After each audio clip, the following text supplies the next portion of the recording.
AITA for asking my SIL to pay her share of the bill when I used a gift card to cover most of the meal. She wanted me to cover her and her boyfriend's bills with my card. I 26 male have been with my partner 27 female for a few years now, and for the most part, I get along well with her family. Her father, in particular, has always been kind to me, so when his birthday was coming up, my partner and I decided to take him out to a nice dinner. He enjoys a good steak, and there is a well-known steakhouse in town that we thought would be the perfect place to celebrate. A while back, I had received a thoughtful gift from a contractor I work closely with. Along with the gift, there was a $200 gift card to the same steakhouse we were planning to go to. I held on to it, thinking it would be perfect for a special occasion. When my partner and I decided on this restaurant for her father's birthday, I knew this was the right moment to use it. The only issue was that my sister-in-law 31 female had been there when I first received the gift. It was during Christmas, and as I unwrapped the box, the gift card was inside. She saw me holding it up, and before I could even process it, she made a comment about how we should use it for their dad's birthday. At the time, I thought nothing of it and agreed because, in my mind, we meant my partner, myself, and her parents. I did not think I was signing away full control of how the gift card would be used or that it was an invitation for my sister-in-law to take liberties with it. Fast forward to the week leading up to the dinner, and my sister-in-law asked if her boyfriend could come along. Now, this was not just any boyfriend. This was a guy she had been with for a while, but their relationship was notoriously rocky. They had broken up for nearly a year, and only recently had they decided to give things another shot. The family had mixed feelings about him. Some were indifferent, but others, including my partner, had not been thrilled about their reunion. My partner is a very non-confrontational person, and despite her reservations, she went along with it when her sister asked. I, on the other hand, was hesitant, but since my partner gave the green light, I decided not to push back too hard. The night of the dinner arrived. We all met at the steakhouse, and from the moment we sat down, the vibe was a bit off. My sister-in-law and her boyfriend acted as though they were on their own private date, barely engaging with the rest of the table. When it came time to order, things took a turn. While most of us chose reasonably priced meals, steaks, sides, and drinks that were within a moderate range, my sister-in-law and her boyfriend went all out. They both ordered the most expensive item on the menu, surf and turf, which included a high-quality cut of steak and lobster. Not only that, but they each added an extra lobster tail to their meals. I noticed this immediately but decided not to say anything at the moment. As the meal progressed, the atmosphere remained somewhat strained. My father-in-law seemed happy enough, but I could not shake the feeling that my sister-in-law was treating this dinner as an all-expenses-paid treat, despite the fact that I never once implied I would be covering everything. When the main courses were finished, she made another suggestion: dessert. Now, my partner and I had already planned ahead and had bought a cake for her father.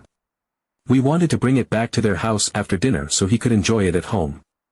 When I reminded my sister-in-law of this, she seemed slightly annoyed but dropped the topic. Then the bill came. When the waiter set it down on the table, I opened it and saw the total, just over $300, after tax and tip.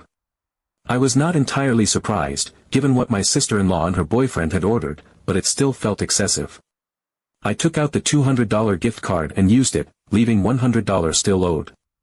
At this point, I turned to my sister-in-law and told her she needed to cover her and her boyfriend's portion, as well as split the cost of our father-in-law's meal with me. I explained that the gift card was not some bottomless pit of money and that her and her boyfriend's extravagant choices were the reason we exceeded its value. She did not take this well. She immediately got defensive, saying that the gift card should have covered everything. She accused me of being stingy and making things difficult when I had already agreed to use the gift card for the dinner. I told her that agreeing to use it did not mean she and her boyfriend could order whatever they wanted without any responsibility. Her boyfriend stayed quiet, likely sensing the tension, but she was furious. She refused to pay, grabbed her coat, and stormed out, dragging her boyfriend with her. The rest of us sat there in awkward silence. I paid the remaining $100 on my credit card, still feeling justified in my stance but now dealing with the aftermath of my sister-in-law's tantrum. My father-in-law thanked me for dinner, but the tension was thick in the air. My partner and I drove her parents home, and the car ride was uncomfortably quiet. When we dropped them off, they gave polite but short goodbyes. On the way back, my partner finally spoke up. She told me that I had been out of line and that I should have just let it go instead of making a big deal about it. I told her I disagreed. Her sister had clearly taken advantage of the situation and had no problem letting me foot the bill for her expensive choices. My partner sighed but did not argue further. I could tell she just wanted the whole thing to be over with. Now, I cannot shake the feeling that maybe I should have handled it differently. But at the same time, I cannot help but feel that I was in the right. I agreed to use the gift card, but that did not mean it was open season for my sister-in-law and her boyfriend to treat the dinner like their own personal luxury experience. Am I the asshole? Update 1. This afternoon, my phone buzzed with a call from my father-in-law, Mike. I hesitated for a moment before answering, unsure of what to expect. After last night's disaster of a dinner, I assumed there would still be some lingering tension, but to my surprise, his tone was warm. He thanked me for organizing and paying for the dinner, told me he really enjoyed it, and said that he appreciated my concern. I could hear the sincerity in his voice, and for a brief moment, I felt a small wave of relief. At least someone appreciated the effort I had put in. Then, as the conversation continued, he casually mentioned that he planned to call his daughter, Emily, to talk about last night. He didn't elaborate on what he was going to say, but the way he phrased it and the weight in his voice made it clear that this was not going to be just a friendly chat. He wasn't happy with how things had unfolded, and judging by his tone, he wanted to make sure Emily knew it. I didn't ask questions, nor did I try to involve myself. As far as I was concerned, this was no longer my issue. Whatever Mike wanted to say to his daughter was between them. I had already spent too much energy on this situation, and I was ready to move on. Still, the whole thing gnawed at me. I knew how stubborn Emily could be, and I wasn't expecting any kind of apology from her, but the tension from the previous night lingered in my mind. To defuse the situation, or at least show that I wasn't holding on to resentment, I decided to send her a message. I kept it short and straightforward, letting her know that I hadn't meant for things to become so tense. I told her that I could have explained the situation about the payment better, and that it wasn't my intention to make her feel uncomfortable. I didn't grovel, and I certainly didn't take full responsibility for what happened, but I tried to smooth things over. I stared at the message for a few seconds before hitting send. Then I waited. And waited. Hours passed, and there was no response. No acknowledgement, no read receipt, nothing. I wasn't exactly surprised, but I won't lie, it still irritated me. Not even a simple, got it, or a half-hearted, let's just move on, message. It was radio silence. Meanwhile, Sarah had been acting off all day. She wasn't outright ignoring me, but the warmth that was usually there was noticeably absent. Our conversations were minimal, and whenever we did talk, she kept it short and to the point. She wasn't giving me the silent treatment, but it was clear that she wasn't happy with me. And the worst part? She never actually said what was bothering her. She didn't bring up the dinner, didn't mention Emily, and didn't say anything about what Mike had told me. It was just this unspoken coldness that settled between us, and honestly, it was starting to wear on me. I didn't understand it. Did she really think I was in the wrong here? Was she upset that I asked Emily to pay her share, or was she just annoyed that there was conflict at all? Knowing Sarah, it was probably the latter. She hated conflict. She always had. She preferred to let things slide rather than stir the pot, even when someone else was clearly in the wrong. I had seen it before, but this time, it was different. This time, I was the one left out in the cold while her sister, the one who had taken advantage of the situation, got a free pass. The whole thing left a bad taste in my mouth. I didn't regret asking Emily to pay for what she and her boyfriend had ordered. I didn't regret calling out the fact that she had gone overboard and assumed I would cover it. But I did regret the way it had blown up. I regretted that now, instead of being appreciated for treating Mike to a nice dinner, I was the bad guy for daring to set a boundary. By the time the evening rolled around, I had given up hope of hearing back from Emily. That ship had sailed. Whether she was embarrassed, angry, or just being stubborn, I had no idea. And honestly, I wasn't going to waste more energy trying to figure it out. If she wanted to ignore me, that was her choice. But the bigger issue, the one I actually cared about, was Sarah. I couldn't shake the feeling that this wasn't over between us. The coldness, the silence, the way she hadn't even acknowledged the situation, it all felt like a quiet storm waiting to break. I didn't know how this would play out. Maybe Sarah and I would talk about it later, maybe we wouldn't. Maybe Emily would eventually respond, or maybe she'd just pretend none of this ever happened. At this point, I wasn't expecting much. But one thing was certain, I had learned my lesson. Next time, if there ever was a next time, I would handle things very differently.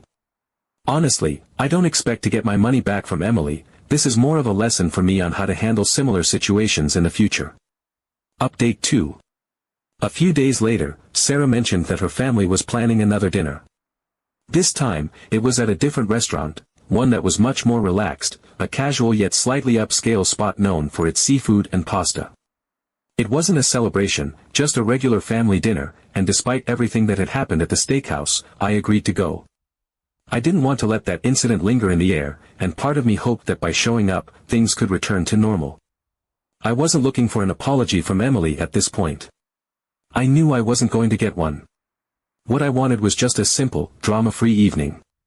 A meal without tension, without conflict, without feeling like I was being taken advantage of. I told myself that the last dinner had been an isolated situation, a misunderstanding that had spiraled, and that it wouldn't happen again. When we arrived, it felt like a chance to reset. The atmosphere was warm, the restaurant was bustling but not overly crowded, and for the first few minutes, everything felt normal. Mike was in good spirits, making small talk about work and the latest news. Sarah was chatting with her mother. The tension from a few nights ago seemed like a distant memory. And then, just as I was starting to relax, Emily walked in, with the same boyfriend in tow. I felt my stomach tighten the second I saw them. I hadn't been told they were coming, and judging by Sarah's lack of reaction, she had known and simply hadn't mentioned it to me. I forced myself to stay neutral, nodding in acknowledgement as they sat down.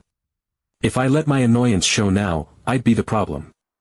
I'd be the one making things uncomfortable. So I kept my expression blank and focused on my menu, determined to just get through the evening. But history has a way of repeating itself. From the moment the waiter arrived, Emily and her boyfriend acted like they were at some five-star dining experience.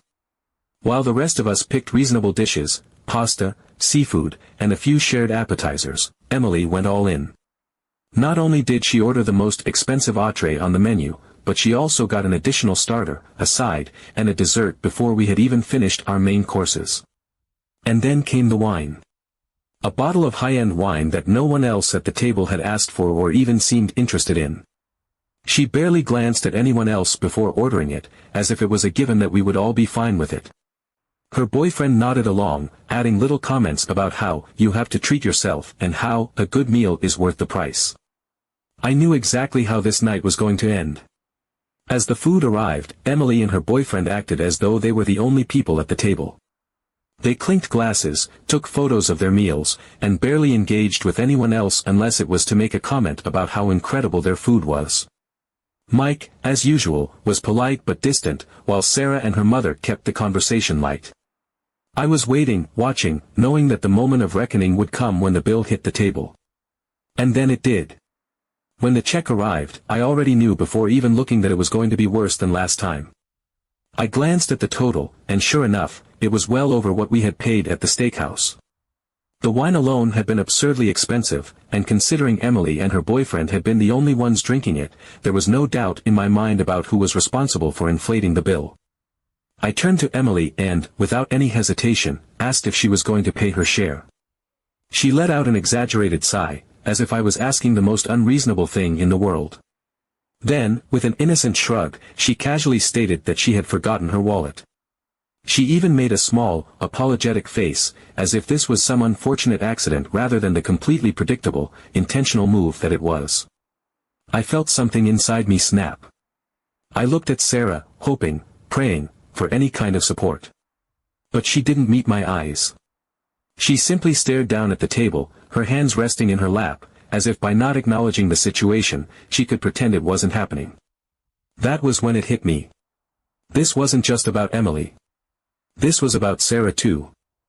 This was about the fact that she had let this happen again, that she had known Emily and her boyfriend were coming and hadn't said a word, that she had watched them order as if they were royalty and still said nothing. I could have argued. I could have called Emily out, pushed back, forced her to at least acknowledge what she was doing. But what was the point? I already knew how this would go. Emily would act like I was overreacting. Sarah would stay silent. The dinner would turn into another awkward, uncomfortable mess. So instead, I did the only thing I could do. I reached into my pocket, pulled out my card, and paid the bill. And as I watched the receipt print and felt the weight of yet another absurdly expensive meal land on my shoulders, I knew one thing for certain. I was done. This wasn't just about money. It wasn't even about Emily. It was about respect. It was about the fact that I had let myself become the easy target, the reliable one, the person everyone assumed would just handle it. And I realized that I no longer want to be the one who is constantly used in these games. Update 3. This is probably the last update because the problem seems to have finally been resolved. After the disaster at the second dinner, I had resigned myself to the idea that things would never change. I had spent days replaying the situation in my head, dissecting every moment, every word, every decision I had made. I kept wondering if I had handled things the wrong way, if I should have spoken up more aggressively or refused to pay altogether. Maybe I should have called Emily out in front of everyone instead of quietly picking up the check. Maybe I should have refused to go to the second dinner in the first place, knowing full well what kind of situation I was walking into. But no matter how I spun it, I always arrived at the same conclusion: I was tired. Tired of feeling like the outsider in my own relationship, tired of being the one forced to take on the financial burden while everyone else conveniently looked the other way, tired of the unspoken expectation that I would just deal with it. I had reached my breaking point, and I wasn't going to let this continue. Then, out of the blue, Emily called. I stared at my phone for a long moment before answering. She had been ignoring my messages before, acting as if none of this had happened, so I wasn't sure what to expect. Was this going to be another argument? A half-hearted attempt at justifying herself? Some backhanded remark about how I had overreacted again? But the second I picked up, I knew something was different. Her tone lacked its usual arrogance, that dismissive attitude she always had when money was involved. There was no smugness, no casual entitlement. Instead, she sounded hesitant, almost nervous, like she wasn't entirely comfortable making this call. And then, without any theatrics, she apologized. She said she had spoken to their father, that he had made her realize how out of line she had been, that she had overstepped her bounds. There was no attempt to twist the narrative, no effort to make it seem like I was in the wrong. She didn't downplay what she had done or try to make excuses about how it had all been a misunderstanding. She simply acknowledged, in plain words, that she had messed up. And then, to my complete shock, she Venmo'd me $100. It wasn't everything she owed, not by a long shot. But at this point, I wasn't going to push it. It was better than nothing, and more importantly, it was a sign that she was at least taking some level of accountability. She didn't have to send me anything, she could have just let the situation fade away, pretending it had never happened. But she didn't. And while I wasn't suddenly going to trust her again or assume that everything was magically fixed, I also wasn't going to drag this out any longer than it needed to be. Holding on to resentment wasn't going to do me any good. I accepted her apology and thanked her, not because I believed she had completely changed, but because at the end of the day, letting go of this tension was the better choice for my own peace of mind. Later that evening, Sarah and I finally had the conversation we had been avoiding for far too long. This wasn't just about the dinners, or the money, or even about Emily herself. This was about the way I had been made to feel in these situations, like I was completely alone, like I was the only one who saw what was happening, like I was the only one willing to call it out. I had taken on the role of being the responsible one, the reliable one, the person who would just quietly handle things while everyone else avoided the discomfort. And I was done with that. I told Sarah that I wasn't just frustrated with Emily, I was frustrated with her too. Because every time Emily pulled these stunts, every time she pushed the boundaries of what was acceptable, Sarah stayed silent. Every time I stood up for myself, Sarah made me feel like I was the bad guy. And I was sick of it. I made it clear that I didn't want this to happen again.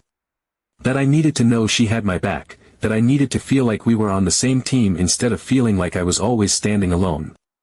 That I didn't want to constantly be the one left looking like the villain just because I refused to let myself be taken advantage of. To my relief, she listened. really listened. She didn't try to argue, didn't try to downplay what I was saying, didn't deflect by making excuses for her sister. She admitted that she should have spoken up, that she had let her conflict-avoidant nature take over instead of supporting me when I needed it. She told me she understood why I was frustrated and that she would make sure it didn't happen again. And for the first time since all of this started, I actually believed her. I saw a lot of comments from people calling me spineless, saying that I should have put my foot down sooner or walked away from the situation entirely. And honestly, they weren't entirely wrong. I held back because this family dynamic is still new to me.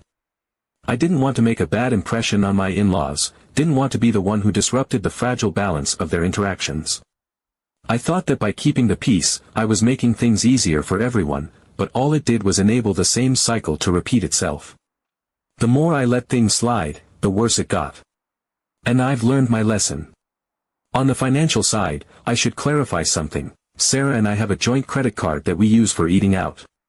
Whenever we go out as a group, Emily usually reimburses me for her portion plus 50% of the cost of our in-laws. That's why I had asked her to at least partially cover the cost of their father's birthday dinner. It wasn't an unreasonable request, just the way things had always worked between us. The problem was that she decided to take advantage of the situation, assuming that because a gift card was involved, it was free rein for her to order whatever she wanted. That's where everything fell apart. She treated the situation as though it was a free meal for her and her boyfriend, rather than acknowledging that it was a family dinner with shared responsibility.